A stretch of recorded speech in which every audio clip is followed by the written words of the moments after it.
Afternoon everyone, I'm at a place called Bempton Cliffs in Yorkshire, and it's one of the best places to photograph seabirds in the country. It's absolutely superb. There's all sorts of seabirds here in great numbers. You've got gannets, which are the stars of the show from my point of view anyway, to be honest. There's guillemots, there's razorbills, there's puffins, there's fulmars, there's kittiwakes, you name it, and they're in massive numbers. It's absolutely superb. So as the title suggests, this video is going to be about 5 creative ways to photograph seabirds. But before I get started on that, I just wanted to take a second to ask your opinion about something. So I've been doing YouTube for quite a while now, and when I first started, I used to put up videos about landscape photography and wildlife photography. And because I like doing both, anyone that's followed my channel for a while will know that I enjoy photographing both landscapes and wildlife. But the fact of the matter is, not many people were watching my landscape videos, so I decided to concentrate on wildlife because I wanted to grow the channel. Now, I've worked really hard to grow the channel, and to be honest, with the YouTube algorithms as they are, it's so hit and miss, and it's almost impossible, it seems to me anyway, personally, to get any momentum. So it's growing really gradually, but to be honest, you know, it's just very, very gradual. So I'm thinking about going back to shooting landscapes videos as well as wildlife videos and putting those on this channel, because as I say, I enjoy doing both.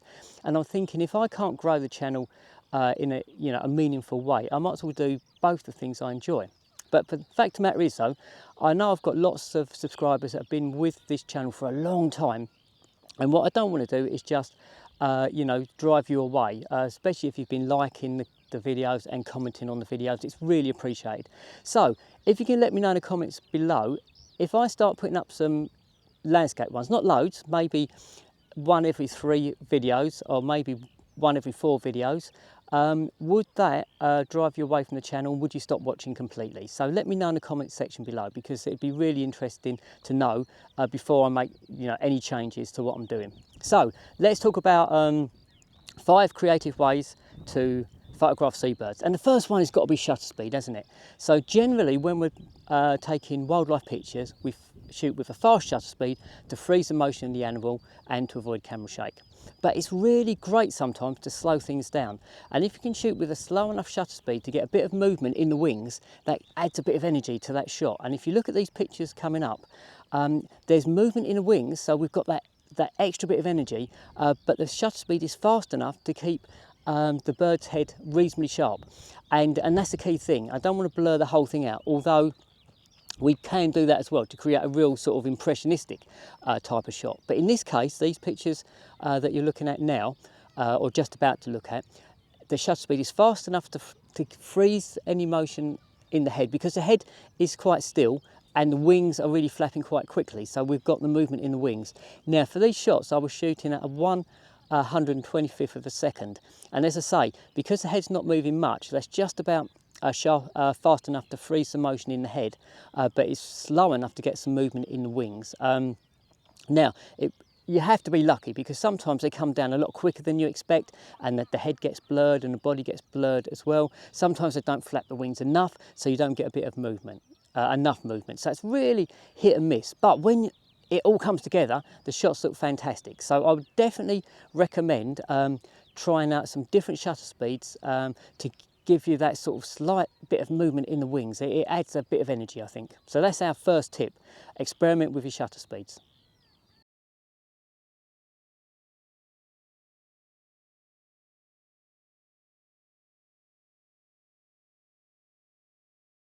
If you look at these pictures using a slow shutter speed, the shutter speed is much slower.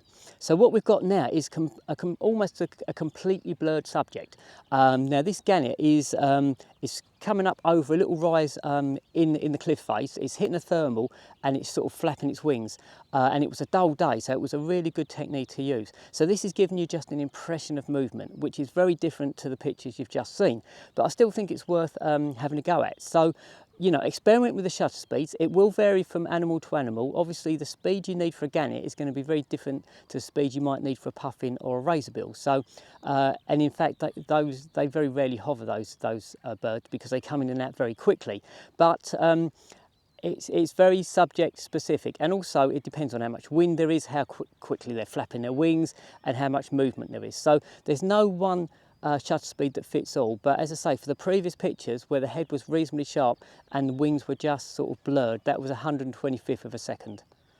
These shots is a much slower shutter speed.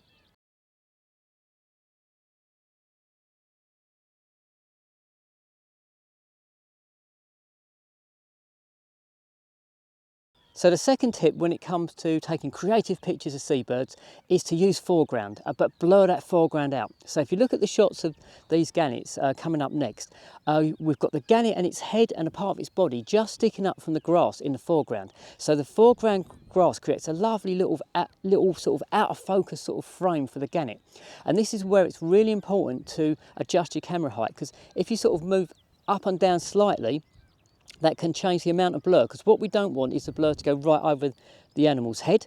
We want it sort of just below the head, so that it creates this lovely out of focus frame for the seabird. So again, it's just about being really paying close attention to detail, and even slight movements in your camera height can make an enormous difference. So just when you get there, look for a nice area that's got sort of some lovely sort of not super high grass, but you know, grass that's at a decent height.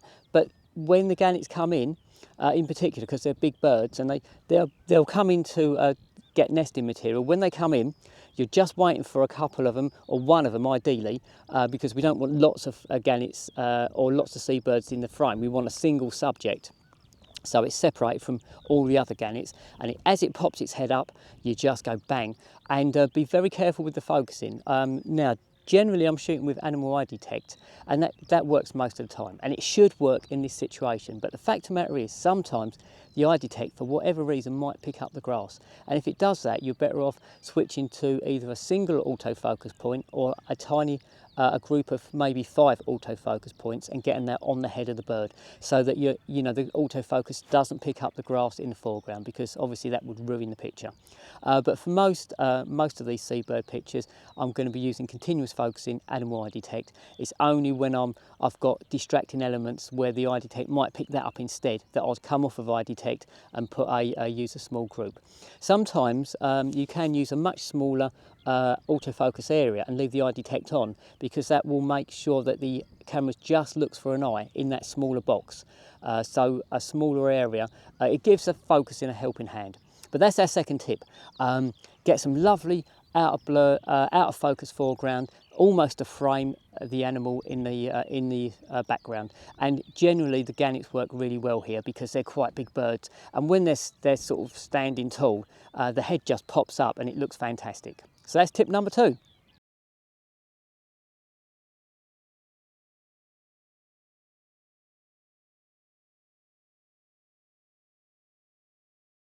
Tip number 3, capture behaviour.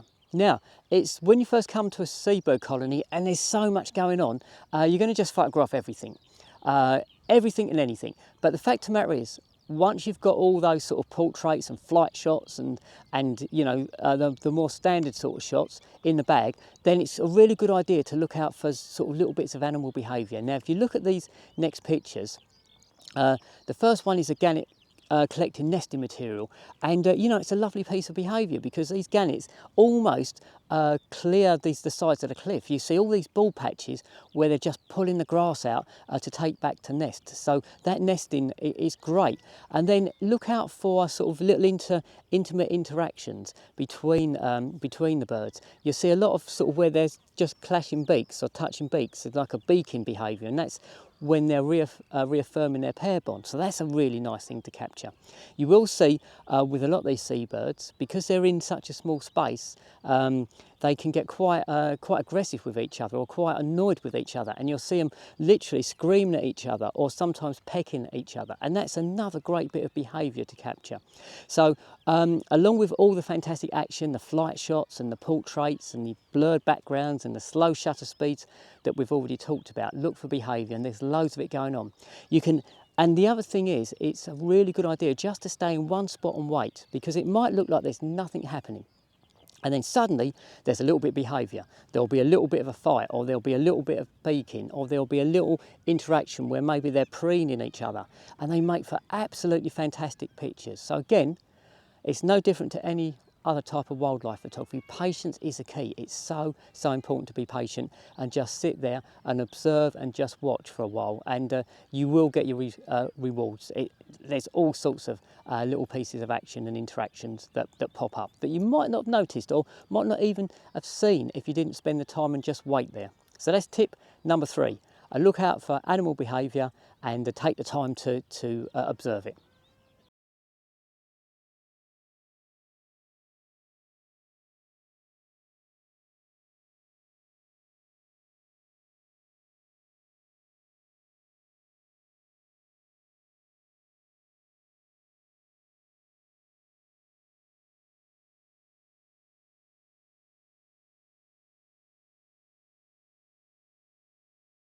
Tip number 4 is include the environment.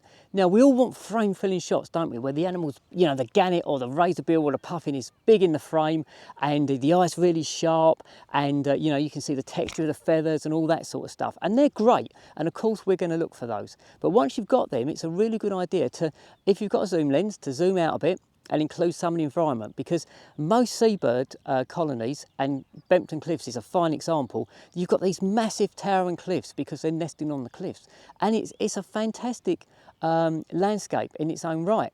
So if we include more of the landscape with the animal smaller in the frame, so the gannets, the kittiwakes, or the razorbills, puffins, what have you, then you get a sense of the enormity of the landscape and that animal in it.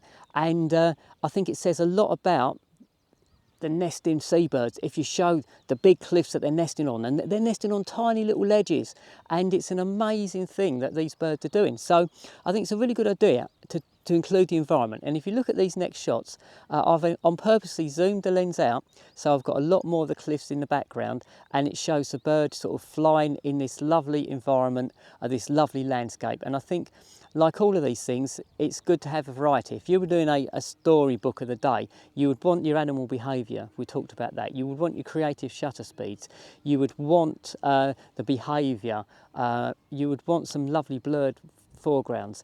And then you'd want some environmental shots as well, because it tells a story, doesn't it? And sometimes having the animal small in the frame tells a much bigger story than if you've got just a frame-filling picture of that animal.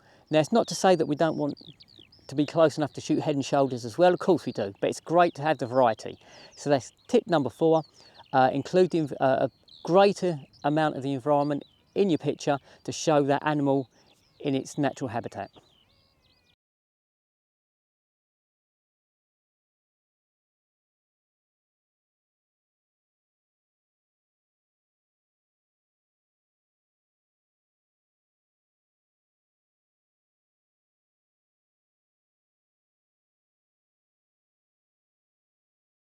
So the last tip in this video is direction of light. Now, often we're going to be shooting with front light, so the light is behind us photographers shining onto the wildlife, and that gives you a real sense of detail. It brings out you get a little catch light in the eye, a little sparkle in the eye, and the animal's evenly lit so that you can see all its features basically.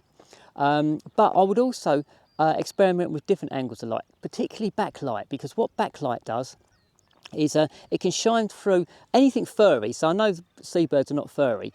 That it works really well for things like squirrels or bears or seal pups, but it can still work quite nicely with seabirds. And if you look at this next picture coming up, I've got the kittiwake is backlit, and you've got, because it's backlit, the cliffs are in shadow, so it really makes that white bird stand out from the shadows. So backlighting is not necessarily brilliant for seabirds, but in certain instances it can really highlight the bird and it can really stand out. And then generally I don't go for side lights because you get a dark side and you get a really light side of the face. So for wildlife photography, either front light or back light is what you want to go for. Front light is generally going to be the thing, but don't rule out backlighting even for seabirds. And backlighting can work great for things like barn owls because they've got quite translucent wings, so the light shines through the wings a little bit, and that can also look really great. So that's the last tip, experiment with directions of light.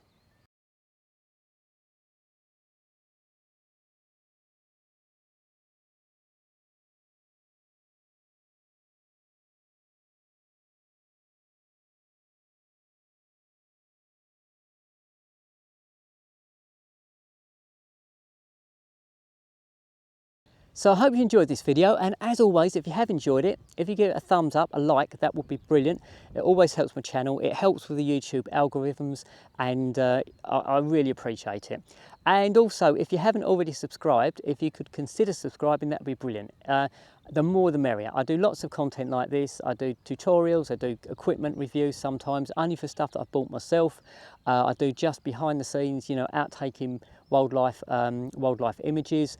So yeah, I mean, you know, if you've liked this video, it would be great if you could subscribe, and I would like to see you on the next one. So thanks very much for watching. Hope you've enjoyed it, and I will see you on the next video. So bye for now.